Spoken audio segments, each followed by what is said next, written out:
Kaido versus everyone, the true strength of the world's strongest creature. They say, if it's a one-on-one fight, always bet on Kaido.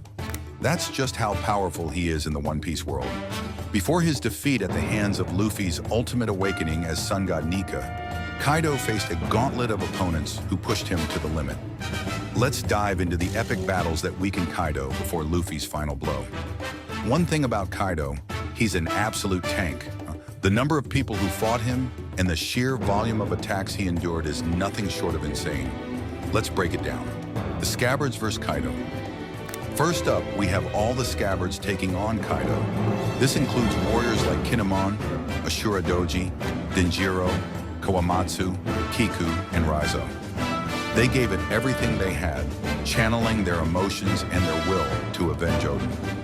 Despite their valiant effort, they couldn't land a decisive blow on Kaido.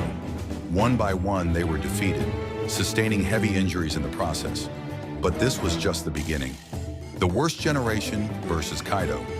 Next came the Worst Generation.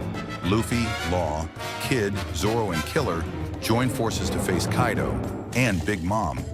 Each of them unleashed incredible attacks. Luffy's Red Rock, Zoro's Ashura, Kid's Punk Slam, Law's Injection Shot. Kaido took all these attacks head-on, barely defending himself. Despite their combined strength, Kaido stood tall, proving why he's a force to be reckoned with. As Kid and Law turned their attention to Big Mom, Luffy started one-on-one against Kaido. With his Gear 4, Gum Gum Hydra, Luffy unleashed a flurry of attacks so fast Kaido could barely see them. This pushes Luffy to reach his limit, and he needed time to recover. That's when the spotlight shifted to Yamato vs Kaido, a father vs son clash. Yamato, in hybrid form, held his own against Kaido. Some argue Kaido wasn't going all out because Yamato is his child. Regardless, Yamato's resolve shined through as he stood his ground until Luffy's return. Kaido versus Luffy, rematch. Luffy returned. And even after enduring countless attacks, Kaido managed to defeat him once more. At this point, Luffy was simply not at Kaido's level. But then came Luffy's near-death awakening.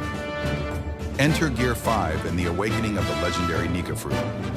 Luffy fought with pure freedom, turning everything around him into rubber and using his surroundings in wild, creative ways. Luffy transformed into a giant, grabbing Kaido's dragon form and using him like a skipping rope with the surreal Gum Gum jump rope. He performed Gum Gum lightning, grabbing a lightning bolt, rubberizing it, and throwing it at Kaido. The battle reached its climax when Luffy's Gum Gum Bajrangun clashed with Kaido's rising dragon. Luffy's overwhelming attack sent Kaido crashing deep into the ground, into a magma chamber. It is undoubtedly Luffy's strongest technique so far. And that's the end of Kaido. He truly lived up to his title as world's strongest creature. Here's the million-berry question. Can Gear 5 Luffy defeat Kaido at his 100%? Personally, I believe he might struggle in his first awakening. He hasn't fully mastered his Nika powers yet. What do you think? Share your thoughts in the comments and don't forget to subscribe for more One Piece.